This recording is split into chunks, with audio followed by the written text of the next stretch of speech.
বন্ধুরা, আজকেও একবার চলে গেছিলাম দামোদর নদীতে মাছ ধরতে। এই দেখো, একটা বড় রুই মাছ প্রথম টোপেই খেয়ে গেছে। সুজি দিয়ে ফেলছিলাম, সুজির টোপ করেছিলাম, হেভি ব্যাপক টোপটা হয়েছিল। যে প্রথম টোপ ফেলতে না ফেলতেই মাছটা খেয়ে গেছে।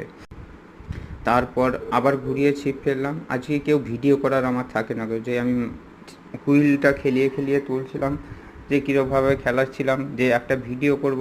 আমার পাশে একজন ছিপ ফেলছিল, তাকে আমি বললাম যে ভিডিওটা করো না। ও বললো না, আমি পারবো না, আমি পারি না কো। ওই যে ওকেই বলেছিলাম ভিডিওটা করার জন্যে, তো পারলো না কো। আমি আমার হুইলের কাছে এই দেখো দেখাচ্ছে, এই হুইলটা খেয়েছিল এইটা।